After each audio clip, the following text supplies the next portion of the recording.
Hello everyone, मेरे YouTube channel में आपका फिर से स्वागत है। आज हम ज्योमेट्री का पार्ट 2 करने वाले हैं। एनटीपीसी अंडर ग्रेड लेवल 2024 के सीबीटी 1 के क्वेश्चन है ये। पहला पार्ट अपलोड हो चुका है, अगर आप चाहें तो देख सकते हैं। चलिए दूसरा पार्ट शुरू करते हैं।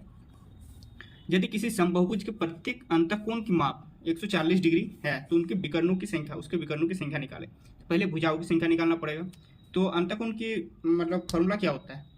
अंतःकोण यहाँ पे दिया हुआ equal to 180 minus 360 by N. ये वाला यूज करते हैं, आप दूसरा भी लगा सकते हैं। एन माइनस 2 180 को कॉमन ले लेंगे, एन ऐसे भी ये भी कर सकते हैं। तो इसमें कितना हो जाएगा? ये इधर आ जाएगा तो 40 हो जाएगा और इधर चल जाएगा तो 360 बाई एन इक्वल टू 40। फिर एन ऊपर जाएगा और 40 नीचे आएगा तो एन इक्वल टू देखिए कितना टाइम में कट रहा है, 9 टाइम में, तो 9 आ गया है। ये भुजाओं की संख्या आया 9, लेकिन हमें निकालना है विकर्णों की संख्या। तो विकर्णों की संख्या कितने, मतलब उसका फॉर्मूला क्या होता है? N minus 3/2। ठीक है, तो एन है आपका 9, तो 9 फिर 9 में 3 माइनस होगा तो 6/2, तो यहाँ 3 डिवाइड हो गया इक्वल टू 27। तो 27 आंसर हो गया। ठीक है, अब नेक्स्ट क्वेश्चन पे आते हैं। यदि किसी समबाहुभुज का एक अंतःकोण उसके बहिष्कोण से 144 डिग्री अधिक है तो बहुभुज के भुजाओं की संख्या ज्ञात करना है।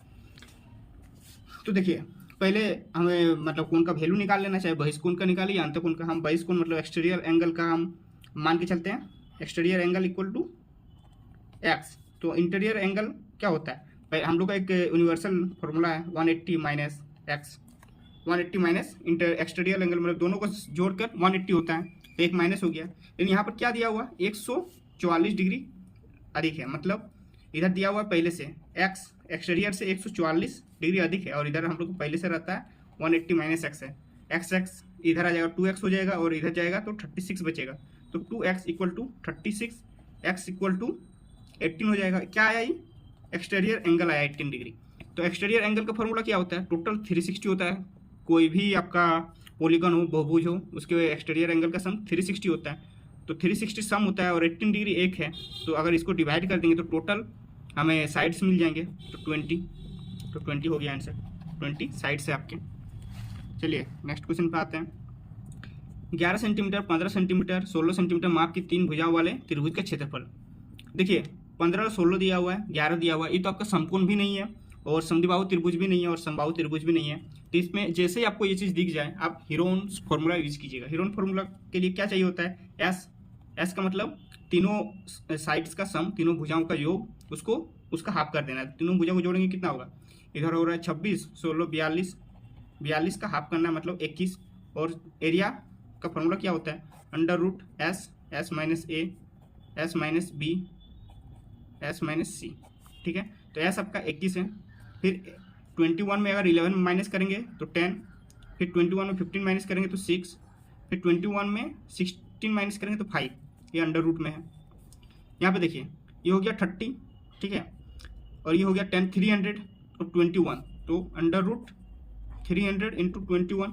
इसमें आपका एक 3 है, इसमें एक 3 है, तो 3 एक निकलेगा। इसमें 100 है तो इंटू 10 निकल जाएगा। यहाँ अंडर रूट में कितना बच जाएगा? 7। तो हो गया 30 अंडर रूट 7। कहीं पे दिया हुआ नहीं है। अब 30 अंडर रूट 7 को आपको आपका वैल्यू निकालना है, तो हम लोग लगभग में निकाल लेते हैं। आप इस तरह से भी एक निकाल सकते हैं कि ये 2 और 3 के बीच में है।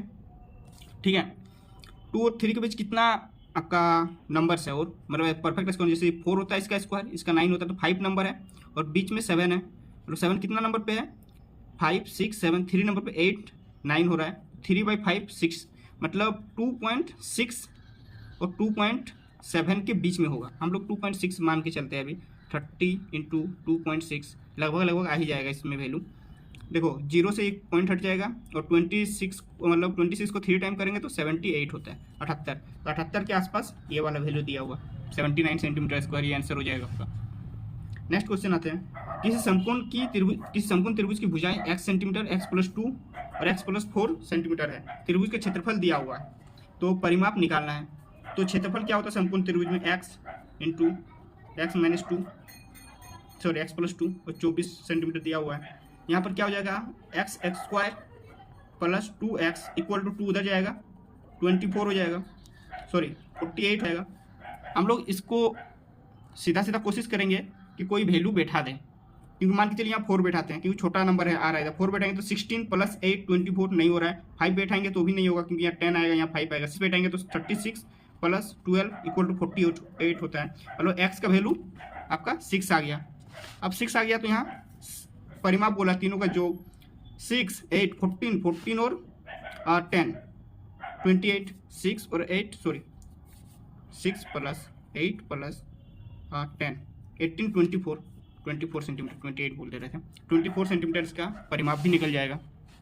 आज का लास्ट क्वेश्चन, किसी समकोण त्रिभुज की एक भुजा दूसरी भुजा की दोगुनी है और कर्ण दिया हुआ है 15 सेंटीमीटर, तो त्रिभुज का क्षेत्रफल निकालना है। जैसे ये समकोण त्रिभुज है, कर्ण दे दिया 15, ई दिया है x और ये है 2x, ठीक है।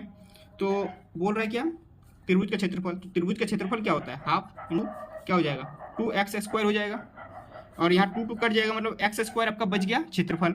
हमें x² का वैल्यू निकालना है।